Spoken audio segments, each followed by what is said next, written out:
आज हम हाजिर खिदमत है अपनी एक नई प्रोडक्ट के साथ। इसका पाकिस्तान की ज़राअत के अंदर और स्मॉल इंडस्ट्री के अंदर एक कलीदी किरदार है।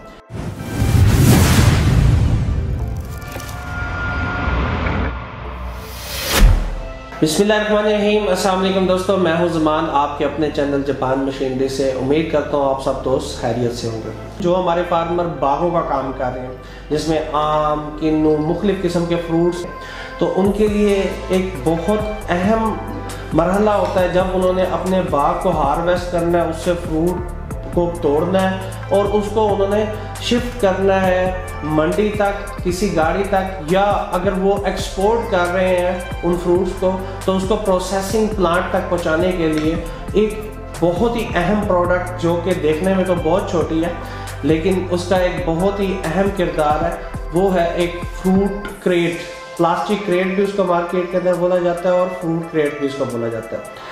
इसके अंदर डिफरेंट मॉडल हैं। वीडियो में मैं आपको उन तमाम मॉडल्स के बारे में बताता हूँ, उसमें कौन सा मटेरियल यूज़ होता है, कौन सी बकेट कौन से इलाके में इस्तेमाल होती है, किस की क्या क्या इकसाम है। एज वेल एज मैंने आपको बताया कि ज़राअत के साथ स्मॉल इंडस्ट्री में उसका इस्तेमाल है। स्मॉल इंडस्ट्री में आपकी बहुत सारी ऐसी पूरे पाकिस्तान के अंदर सप्लाई दे रही है प्रोडक्ट, बेकरी आइटम्स के लिए इसका इस्तेमाल होता है। तो ये जैसा कि आप अपनी स्क्रीन के ऊपर देख रहे हैं, इसके अंदर हमारे पास इस टाइम जो मौजूद है वो एक पाकिस्तान की सबसे बड़ी वास्ट रेंज है। हमारे पास 8 मॉडल अवेलेबल है। इन तमाम के डिज़ाइन मुख्तलिफ हैं, इन तमाम की स्पेसिफिकेशन, इनके साइज मुख्तलिफ है। एक बात इसमें मैं ऐड करता चलूँ कि ये डिफरेंट किस्म के मटेरियल से मैन्युफैक्चर की जाती है, क्योंकि इसमें प्लास्टिक यूज़ होता है तो प्लास्टिक इसके अंदर प्योर भी यूज़ होता है। कुछ प्लास्टिक इसके अंदर, क्योंकि प्लास्टिक की बहुत सारी इकसाम होती हैं, तो एज़ पर योर डिमांड, जैसे कस्टमर की डिमांड होगी हम उसी मटेरियल के अंदर तैयार करके दे सकते हैं। जो प्योर मटेरियल है मोस्टली हम लोग रिकमेंड यही करते हैं कि आप प्योर मटेरियल के अंदर लें, क्योंकि वो लॉन्ग लास्टिंग होता है।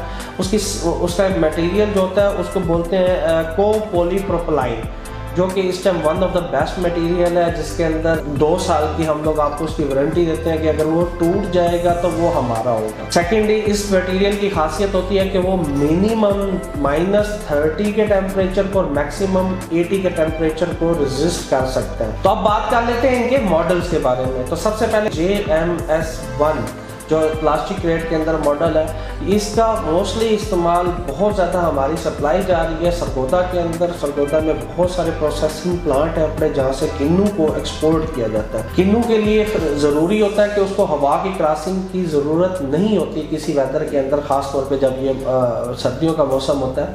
तो इसका अगर आप देखेंगे तो ये वाला मॉडल आप अपनी स्क्रीन पर देख रहे हैं, इसके अंदर जाली नहीं है, ये बंद होता है चारों साइडों से। तो इसके अंदर बड़े अच्छे तरीके से फ्रूट को के दरख्त से तोड़कर इसके अंदर रख के प्रोसेसिंग प्लांट तक लाया जा सकता है, या आपने जिस अपनी गाड़ी के ऊपर लोड करना है, कंटेनर पे लोड करना है, आड़ती तक पहुँचाना है, मंडी में ले जाना है, तो वो बड़ा सेफली इस क्रेट के अंदर चला जाता है। सेकंड मॉडल की बात करें JMS2 की, तो इसके अंदर अगर आप देखेंगे तो ये बिल्कुल लाइक JMS1 की तरह है इसका डिज़ाइन, लेकिन इसके अंदर जो फ़र्क है वो ये है कि इसके अंदर होल्स दिए गए हैं, सुराख दिए गए हैं, जिसका ये फ़ायदा होता है कि हवा की क्रॉसिंग होती है। ये मोस्टली सबसे ज़्यादा चलने वाला है मैंगो की फार्मर है, वो सबसे ज़्यादा इसी को ही लेते हैं, इसी का ही काम है।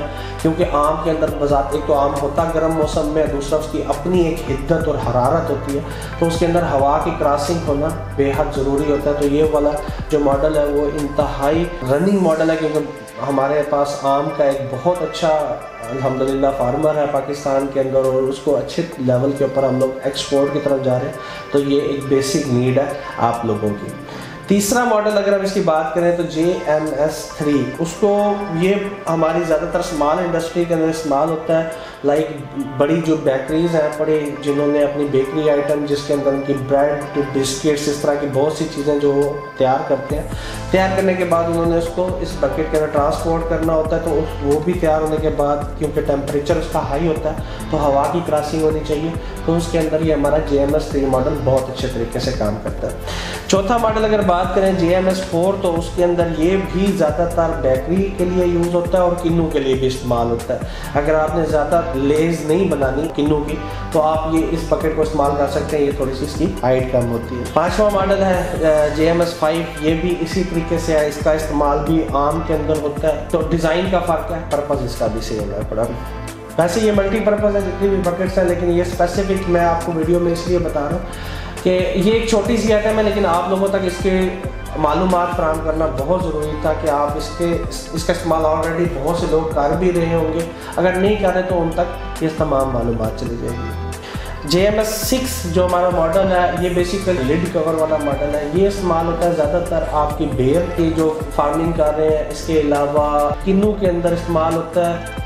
इसी के अंदर पैक करके इसको एक्सपोर्ट किया जाता है प्रोसेसिंग प्लांट वालों के पास, इसकी बहुत अच्छी डिमांड है पड़ी, और इसका इस्तेमाल आपके लिए कंपलसरी हो गया जो एक्सपोर्ट का काम कर रहे हैं। इसी तरीके से अगर मैं बात करूँ आपको JMS 7, ये भी मल्टीपर्पज़ है। आप खासतौर पे वेजिटेबल्स वाले भी एक जगह से दूसरी जगह के ऊपर ट्रांसपोर्टेशन के लिए, जो मैं आपको 12 इस वीडियो के अंदर बता चुका हूँ, आप इसको यूज़ कर सकते हैं। और आखिरी मॉडल इसका JMS 8, वो भी इसी तरीके से है, किन्नू वगैरह के लिए भी इस्तेमाल हो सकता है, आपके बेकरी के अंदर भी इस्तेमाल हो सकता है। ये मल्टीपर्पज़ बकेट्स हैं, इंशाल्लाह आप इसके इस्तेमाल से अपने काम को आसान कर सकते हैं। इसके अंदर मटेरियल के ऊपर डिपेंड करता है इसकी प्राइसेस, आप डिस्क्रिप्शन में इसकी प्राइसेस चेक कर सकते हैं या हमें कॉल करके इसकी प्राइसेस ले सकते हैं। मटेरियल आप जैसा कहेंगे, रिसाइकल वाले मटेरियल के अंदर तैयार करना, स्क्रैप के अंदर तैयार करना, वो उस तरीके से हर चीज़ तैयार हो सकती है, लेकिन उसकी हमारी गारंटी वारंटी नहीं होगी। ये प्रोडक्ट गवर्नमेंट सब्सिडी के ऊपर भी प्रोवाइड कर रही है। बज़ाते खुद मैं जापान मशीनरी स्टोर से, हम लोग भी ऑफिशियल वेंडर हैं, गवर्नमेंट के रजिस्टर्ड वेंडर हैं, जहाँ पर अगर आप लोग रजिस्टर्ड फार्मर हैं तो आप इससे बेनिफिट ले सकते हैं। गवर्नमेंट इसके अगेंस्ट आपको सब्सिडी दे रही है, वो कोई 450 से 500 रुपये की अमाउंट है जो आपको गवर्नमेंट रिफंड कर देती है, तो आप लोग सब्सिडी के ऊपर भी इस प्रोडक्ट को ले सकते हैं। तो व्यूअर्स, उम्मीद करता हूँ ये एक छोटी सी प्रोडक्ट है, लेकिन काफ़ी मीनफुल है आप लोगों के लिए। अगर वीडियो पसंद आई है लाइक करें, शेयर करें, अपना ख्याल करें, अपने इस चैनल का भी। आपसे मुलाकात होगी नेक्स्ट वीडियो में। अल्लाह हाफ़िज़।